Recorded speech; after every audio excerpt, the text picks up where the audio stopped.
Bismillahirrahmanirrahim. Alhamdulillahirabbil alamin. Wa bihi nasta'in ala umuri dunya waddin. Asyhadu an la ilaha illallah wahdahu la syarika lah wa asyhadu anna sayyidana Muhammadan abduhu wa rasuluh. Allahumma salli wa sallim wa barik ala sayyidina Muhammad wa ala alihi wa sahbihi ajma'in. Amma ba'du, faqala al-musannif al-imam hujjatul islam Abu Hamid Muhammad bin Muhammad al-Ghazali rahimahullah wa nafa'ana bi'ulumihi fid dharain amin. Wa mahma ikhtalaja dhamiruhu bihadhihi as-sifat zahara ala zahirihi dhalik hatta yakuna lil muwakkiri lahu al-mu'taqidi li fadlihi aktsaru ihtiraman wa yakuna biliqaihi ashaddu farahu wastibsyara mimman yaghlu bi muwalati ghairihi wa in kana dhalika al-ghairu mustahiqqan lil muwalat wa rubbama yantahi al-amru bi ahli al-ilmi ila an yataghayyaru taghayyuran nisa fa yashukku ala ahadihim ay yakhtalifa ba'du talamidatihi ila ghairihi wa in kana ya'lamu annahu muntafi'un bi ghairihi wa mustafidun minhu bi dinihi wa kullu dhalik rashhu sifatil muhlikat al mustaqinnati fi sirril qalbi alladhi kad yazunnu al-alimun najata minha wa huwa maghrurun biha wa inna ma yankashifu dhalik bi hadhihi al-alamat ila akhir.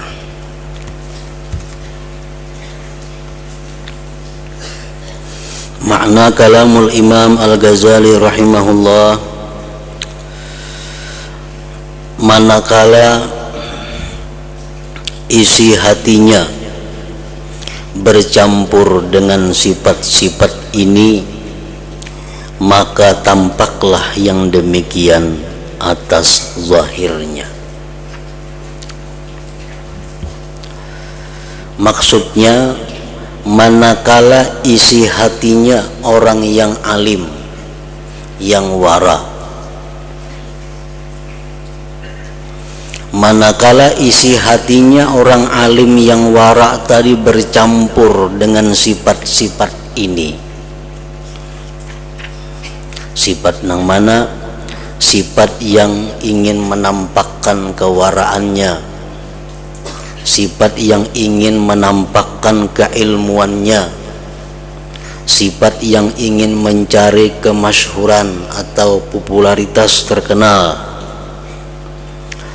Nah, bila hatinya bercampur dengan sifat-sifat ini, maka tampaklah yang demikian atas zahirnya. Artinya ketahuan, kelihatan pada perbuatan zahirnya orang yang berilmu, yang wara tadi.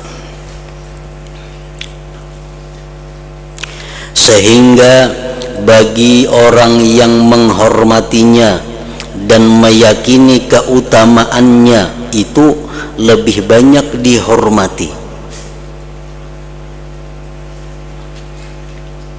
Artinya orang yang alim yang wara tersebut lebih menghormati orang yang menuntut ilmu kepadanya daripada orang yang kada menuntut ilmu lawan inya. Orang alim yang wara yang punya sifat-sifat tadi lebih sayang kepada orang-orang yang menuntut ilmu kepadanya dibanding dengan orang-orang yang menuntut ilmu kepada orang lainnya. Inya lebih menghormati orang-orang yang menuntut ilmu lawan inya, berpegang lawan inya, ketimbang orang-orang yang menghormati berpegang kepada orang yang lain. Itu tanda-tandanya. Sehingga bagi orang yang menghormatinya dan meyakini keutamaannya itu lebih banyak dihormatinya.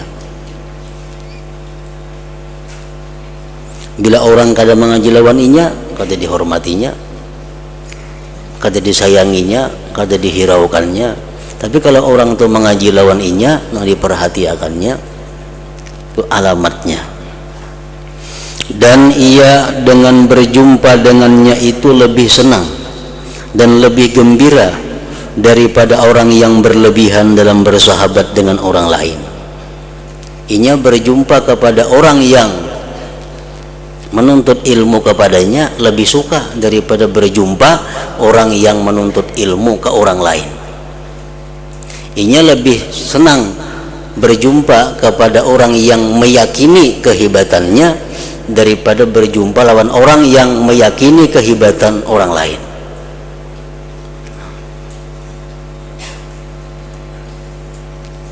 Umpamanya si A ini mengakui kehebatan inya, A ini mengakui keutamaan inya, sedangkan B ini meyakini keutamaan guru yang lain, memuliakan kepada guru yang lain. Nah, si inya orang alim ini kalau lebih mengutamakan kepada orang yang mengutamakan inya, nah itu tandanya kada biris. Tandanya orang alim ini punya sifat-sifat yang tercela itu. Dan ia dengan berjumpa dengannya itu lebih senang dan lebih gembira daripada orang yang berlebihan dalam bersahabat dengan orang lain, walaupun orang lain itu lebih berhak untuk persahabatan. Kita boleh membedakan penghormatan antara menghormati A lawan B. Kalau salah satu itu lebih saleh, lebih takwa, lebih alim, nah boleh kita menghormati orang itu lebih daripada menghormati orang yang biasa. Kalau kita menghormati seseorang karena inya itu memuji kita, kalau kita menghormati orang karena orang itu mengagung-agungkan kita, tapi kita kurang menghormati kepada yang lain yang tidak memuji kita, yang tidak mengagungkan kita, kurang kita menghormati. Nah, berarti kita ini punya sifat-sifat yang tercela. Berarti kita ada punya sifat-sifat ingin menampakkan kealiman, ingin menampakkan kewaraan dan mencari kemasyhuran, keterkenalan.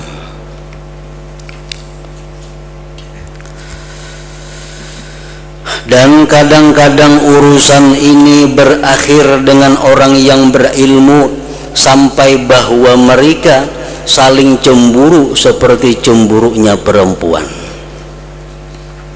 Maka berat atas salah seorang mereka yang bahwa sebagian muridnya mendatangi kepada orang lain, walaupun ia tahu bahwa murid itu mengambil manfaat dengan orang lain itu dan mengambil faidah daripadanya tentang agama. Nah, akhir-akhirnya kayaknya ujung-ujungnya orang yang berilmu tersebut dia kada suka kepada seseorang kalau orang itu mengaji di tempat orang lain. Dia benci kepada muridnya kalau muridnya itu menuntut ilmu ke guru yang lain. Padahal inya tahu bahwa kalau muridnya itu menambah guru yang lain bermanfaat bagi muridnya itu. Padahal inya tahu. Tapi karena hatinya ada sifat-sifat yang demikian itu, maka dia cemburu sebagaimana cemburunya perempuan. Nah, dan semua itu adalah titisan sifat-sifat yang membinasakan, yang tersembunyi dalam rahasia hati, yang kadang-kadang orang alim itu menyangka dirinya selamat daripadanya, padahal ia tertipu padanya. Dan hanya saja demikian itu terungkap dengan tanda-tanda ini. Orang yang berilmu kada kau mengetahui dirinya apakah sudah selamat dari sifat-sifat yang kada baik atau kada sebelum ia merasakan tanda-tanda itu.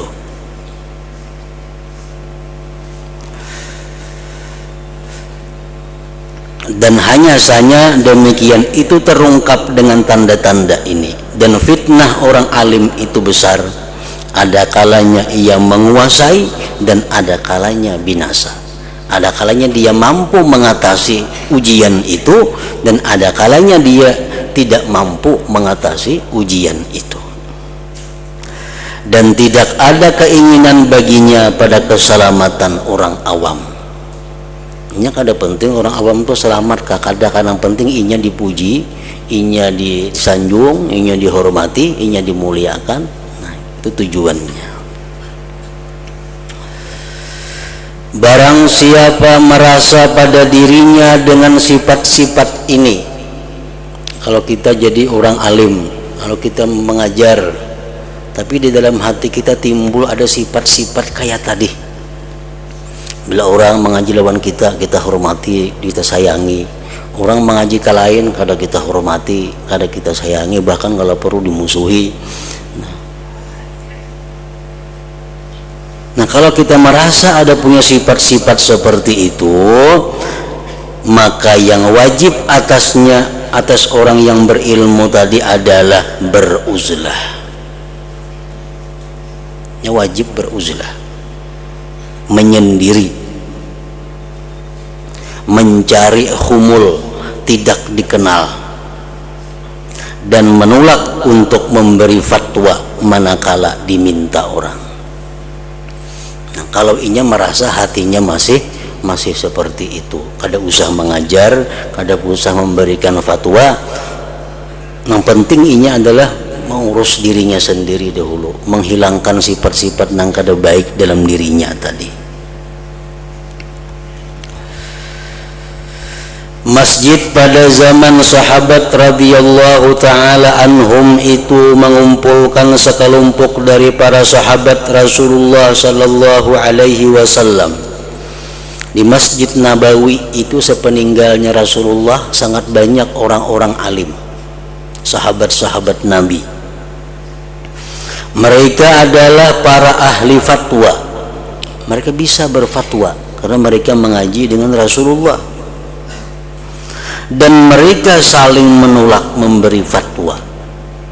Kalau ada orang bertakun fatwa, mereka kalau bisa menolak. Kan bertakun ke anu si A aja, si A itu lebih banyak ilmunya daripada aku. Kan bertakun lawan si B aja, si B lebih banyak ilmunya daripada aku.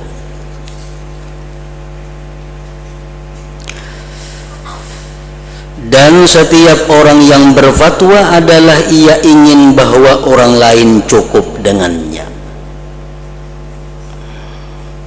Artinya inya tuh hendak bahwa orang lain aja yang berfatwa itu kada usah inya. Nah, ini menghindarkan diri daripada mencari kemasyhuran, menghindarkan diri daripada mencari sanjungan dan pujian.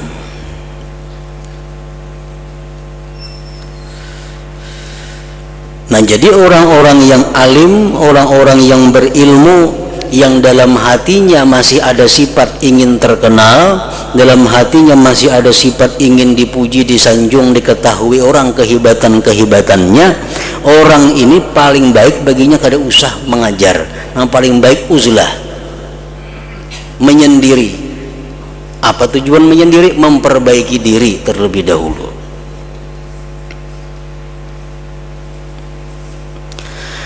Dan ketika ini sayugianya ia menjaga diri dari syaitan-syaitan manusia. Nah, di waktu dia kada hendak mengajar, di waktu dia kada hendak bermasyarakat dengan orang, di waktu dia kada hendak memberi fatwa, itu akan datang syaitan-syaitan manusia menguji kepada dirinya. Ujar syaitan-syaitan manusia tadi, janganlah kamu berbuat ini.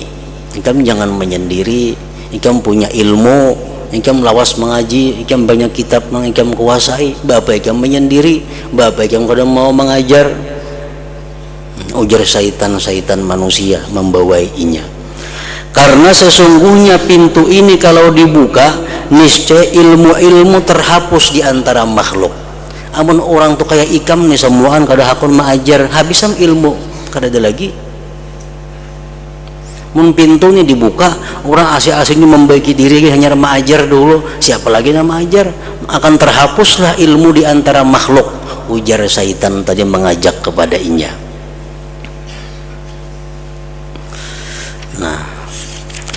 Jadi hendaklah ia berkata kepada mereka syaitan-syaitan manusia tadi, sesungguhnya agama Islam itu tidak perlu kepadaku. Islam itu kada tergantung lawan aku, karena sesungguhnya agama Islam itu telah dibangun sebelumku dan begitu pula sesudahku.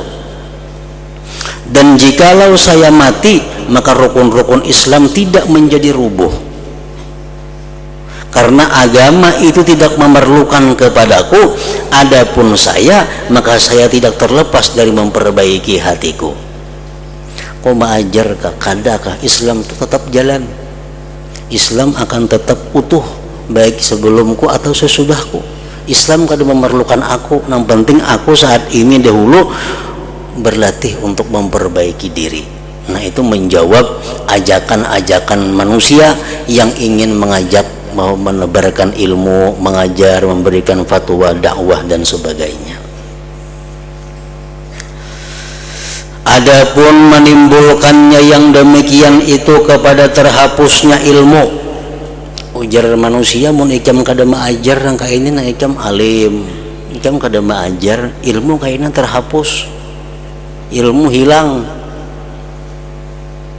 Nah, maka itu adalah khayalan yang menunjukkan kepada puncak kejahilan. Itu hanya tipu dayanya, ajakan rayuannya. Karena sesungguhnya manusia itu jikalau ditahan dalam penjara, diikat dengan ikatan-ikatan dan diancam dengan api karena menuntut ilmu, niscaya kecintaan menjadi pemimpin dan ketinggian mendorong mereka kepada menghancurkan ikatan, merubuhkan dinding-dinding binting keluar daripadanya dan menyibukkan diri dengan mencari ilmu.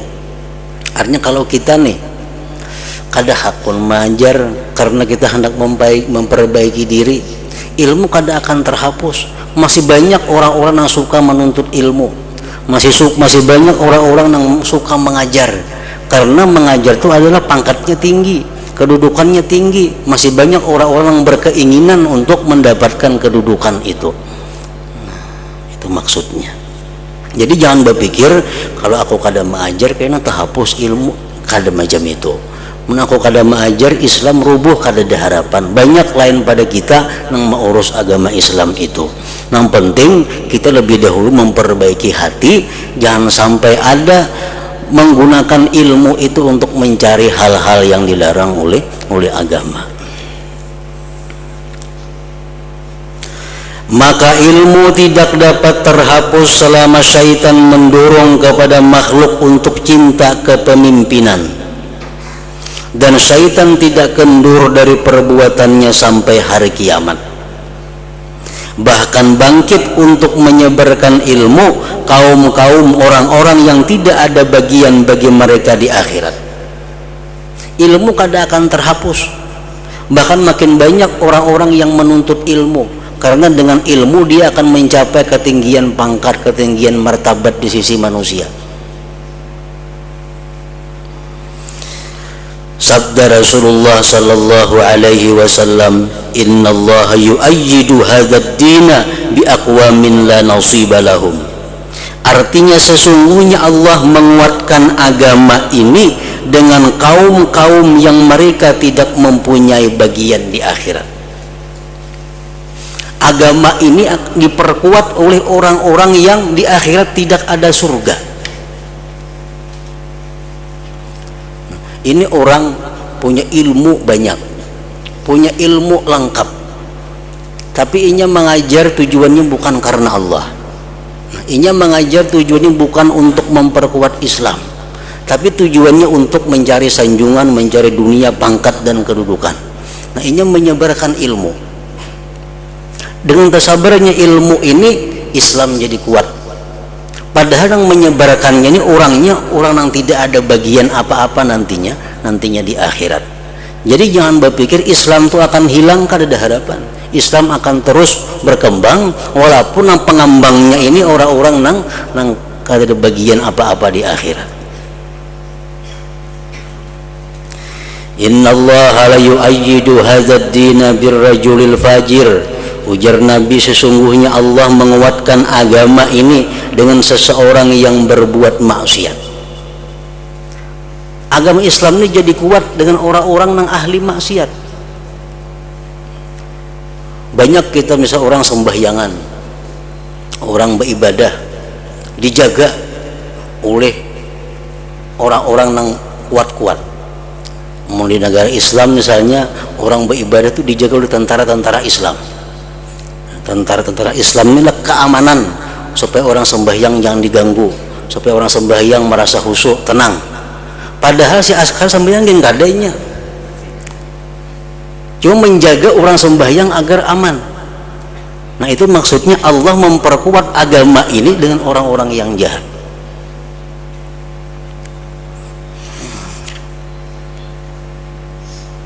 Mengadakan acara-acara syiar Islam, mengadakan acara pengajian-pengajian, maulah ini maulah itu, terlaksanalah pengajian, syiar Islam timbul. Padahal si panitian sembahyangin gak ada orangnya, antara yang katuju berjudi gawiannya, tapi diajak urusan menyiarkan syiar, wahnya katuju, nya suka. Nah, itulah Islam jar Nabi diperkuat dengan orang-orang yang seperti itu. Jadi jangan berpikiran bahwa kalau aku nak kada mengajar Islam kayaknya rubuh, kada ada harapan. Kada ada harapan. Kita mengajar atau kada mengajar itu Islam kada terganggu. Jadi jangan beralasan aku harus mengajar untuk menguatkan Islam. Islam walaupun kita kada mengajar tetap kuat. Yang penting kita disuruh memperbaiki hati, memperbaiki diri. Maka tidak semestinya orang alim itu tertipu dengan pengacauan-pengacauan daripada syaitan tadi. Kamu kada mengajar, buat apa ilmu? Kami di akhirat ditanya Allah, kenapa kada mengajar? Kamu kada mengajar. Nah, itu bujur, ampun syaitan itu bujur kalau kita ini sudah mengajar, mendidik, melatih diri kita seorang. Nah, kalau kita dengan ilmu itu masih suka mencari hal-hal yang negatif, kalau kita dengan ilmu itu masih mencari kedudukan, kemuliaan di hati manusia, kita wajib memperbaiki diri dahulu.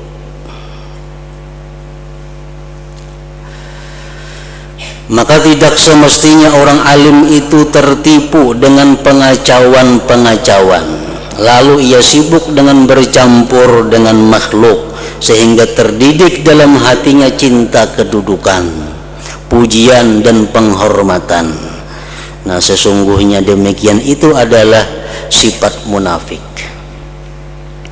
Rasulullah sallallahu alaihi wasallam bersabda, hubbul jah wal mal yumbitun nifaq fil qalbi kama yumbitul ma wal baqla.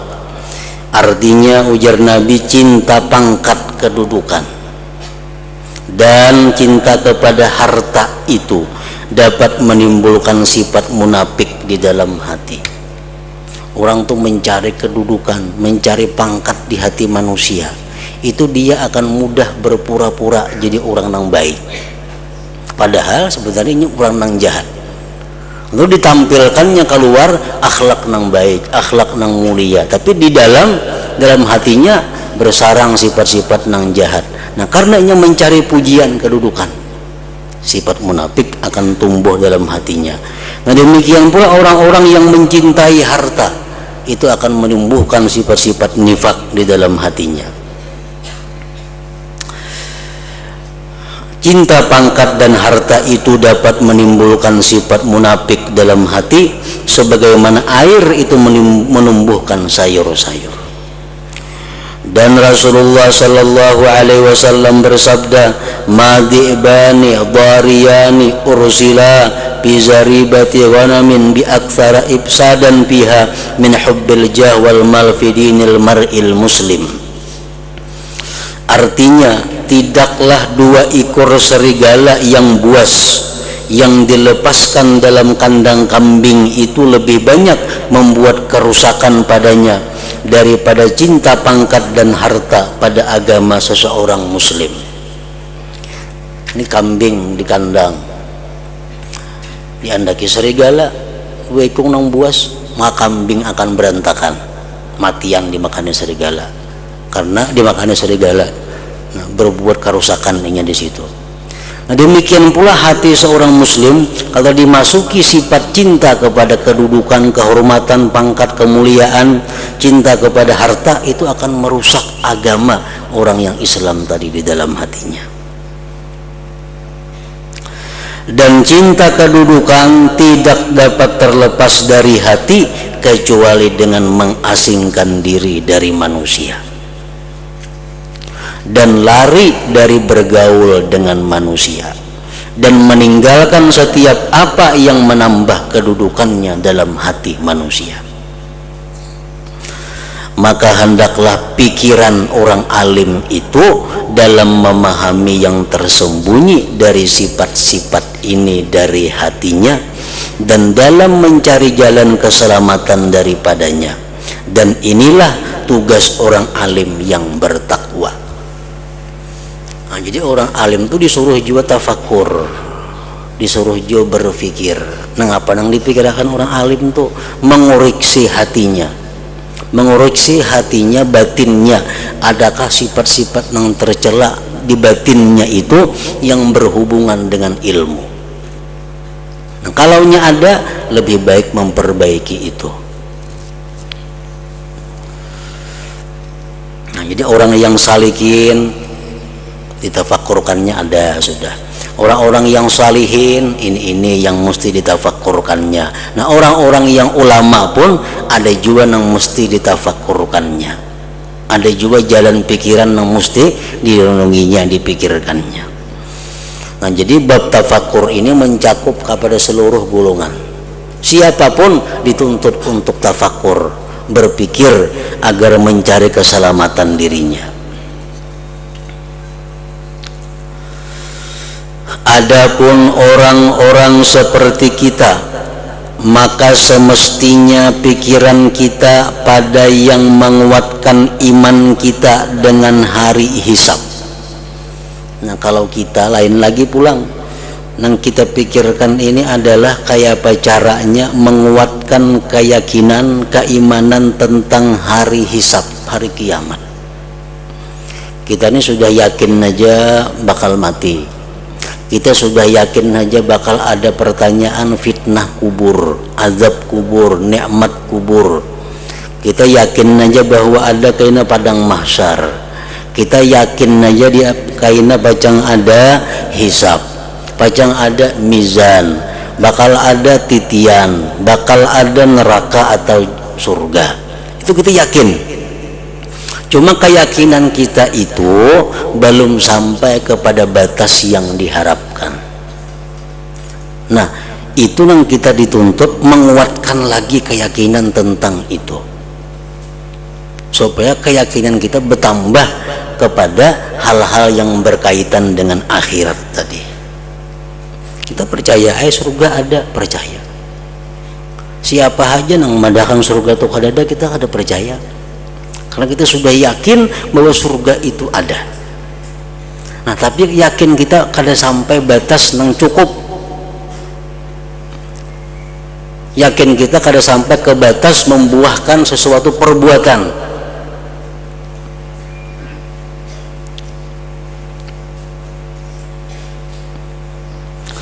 Adapun orang-orang seperti kita, maka semestinya pikiran kita pada apa yang menguatkan iman kita dengan hari hisab. Menguatkan iman itu kayak apa caranya? Antara lain dengan menalaah kitab-kitab yang berkaitan dengan hari kiamat. Berkawan, bergaul dengan orang-orang yang kuat keyakinannya tentang kiamat akhirat.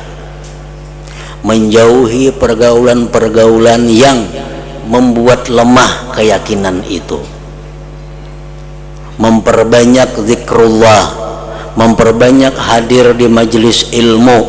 Nah, itu jalan-jalan untuk menambah kekuatan iman, kekuatan yakin kepada hari akhirat itu. Nah, jadi orang-orang seperti kita itu yang dipikirkan kayak apa caranya supaya bertambah keyakinan, keimanan kepada akhirat. Karena orang-orang salaf yang saleh jikalau melihat kepada kita, orang-orang bahari itu nang salihin, amunnya melihat kita nih, niscaya mereka berkata, sesungguhnya mereka tidak menganggap kita beriman kepada hari hisab. Menganggap kita nyakabubuan para sahabat, para tabi'in tuh melihat kelakuan kita wah ini nih, dipadahannya kita nih kada beriman lawan hari akhirat itu. Kada nang berimannya lagi kita nih. Kalau ini melihat gerak-gerik tingkah laku kita, maka tidaklah amal perbuatan kita itu amal perbuatan orang yang beriman dengan surga dan neraka. Gawian kita, amal kita ini macam amal orang yang kada percaya lawan surga dan neraka. Bujur kita yakin surga neraka tuh ada, tapi praktik nang kita gawi hari-hari kayak orang nang kada percaya lawan surga neraka itu.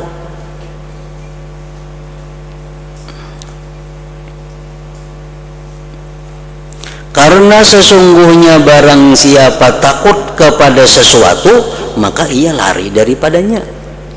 Kita takut lawan sesuatu pasti kita buka. Nah, amun kita takut daripada neraka pasti kita buka. Dan barang siapa mengharapkan sesuatu, niscaya ia mencarinya.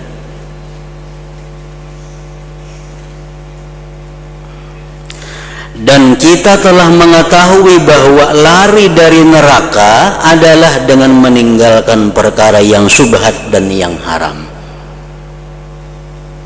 dan meninggalkan perbuatan-perbuatan maksiat. Sedangkan kita tekun padanya. Kita masih suka maksiat, masih suka makan nang haram, nang syubhat. Padahal kita yakin lawan adanya neraka. Nah, berarti keyakinan itu kada sampai ke batasnya lagi. Itu nang kita dituntut tafakur, mencari jalan kayak apa caranya menambahi yakin itu.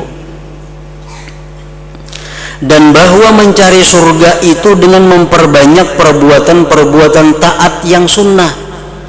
Sedangkan kita terlidur dalam amalan-amalan fardu daripadanya. Kita nang fardu aja kada biris, apalagi nang sunat-sunatnya. Nah, padahal kita yakin bahwa surga itu ada.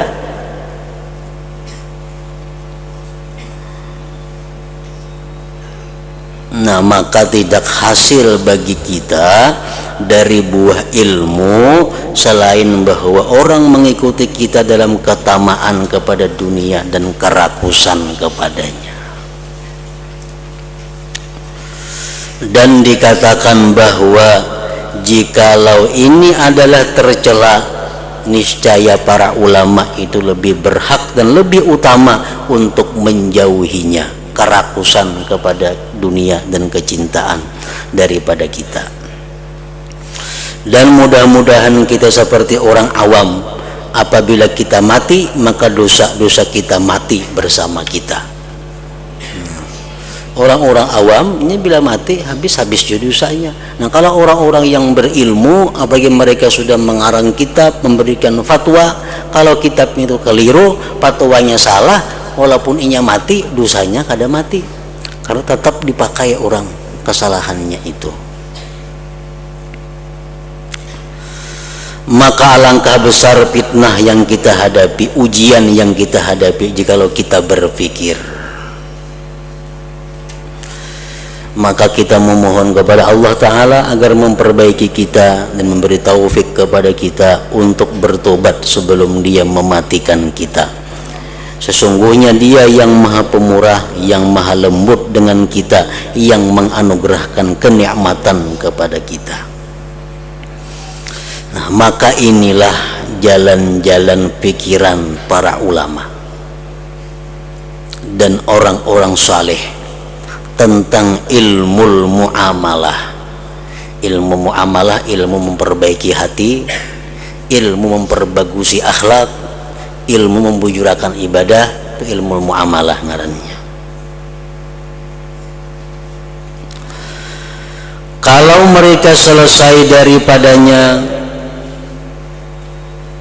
sudah selesai, dapat mengatasi hati, dapat menekan nafsu amarah, selesai sudah mengurus itu, maka terputuslah berpalingnya mereka dari diri mereka, dan mereka naik daripadanya kepada tafakkur tentang keagungan Allah dan kebesarannya, dan merasa nikmat dengan menyaksikannya dengan mata hati. Nah, kalau sudah hati kita bersih dari sifat-sifat nang kada baik, kita perhiasi dengan sifat-sifat nang baik, sudah beres, sudah selesai. Nah, hanya kita naik ke mana? Naik ke kelas tafakur berikutnya, tafakur merenungi tentang keagungan Allah, kebesarannya, dan merasakan nikmat yang diberikannya. Dan demikian itu tidak sempurna kecuali setelah terlepas dari semua sifat-sifat yang membinasakan dan bersifat dengan sifat-sifat yang menyelamatkan. Kita kada akan bisa tafakkur keagungan Allah, kita kada akan bisa tafakkur kebesaran Allah, kita kada akan bisa merasakan sebenarnya nikmat Allah kalau hati kita masih bersifat-sifat kada baik, belum berhias dengan sifat yang baik. Dan kalau tampak sesuatu daripadanya sebelum yang demikian itu, misalnya belum biris tapi memperbaiki hatinya, tapi kadang-kadang ada yang tafakkur tentang keagungan Allah, maka ia orang yang kemasukan, yang sakit, yang keruh, lagi terputus, dan ia adalah lemah seperti kilat yang menyambar, yang tidak tetap dan tidak kekal. Kalau kita masih belum membaiki hati daripada sifat tercela, belum memakaiani hati dengan sifat terpuji, kalau kita hendak tafakkur tentang keagungan Allah, hendak tafakkur tentang keindahan perbuatan Allah, nah itu kita kada kawalawas, lemah macam kilat satu mata.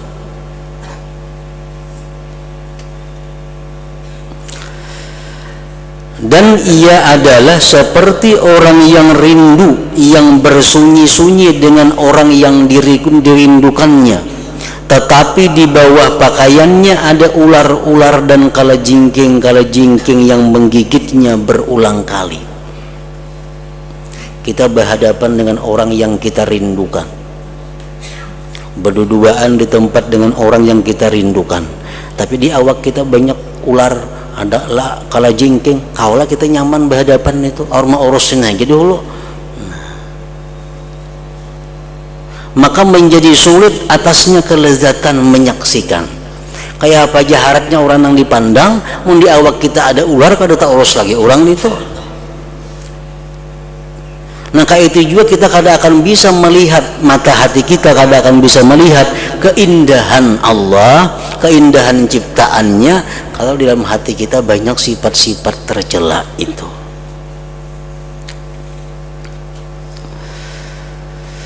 Dan tidak ada jalan baginya pada kesempurnaan memperoleh kenikmatan kecuali dengan mengeluarkan kalajengking dan ular dari pakaian. Itu diusir dahulu, ularnya dijauhkan, kalajengkingnya dijauhkan, hanya kawan nyaman memandang orang yang dirindukan tadi.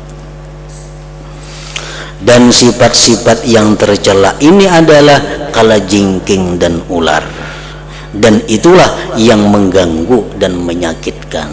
Kenapa kita sembahyang kada mau nyaman, baca Quran kada mau nyaman, berselawat kada mau nyaman, padahal orang yang kita zikiri orang yang sangat indah, orang yang kita salawati ini orang yang sangat mulia, sangat tampan, sangat semua-muanya.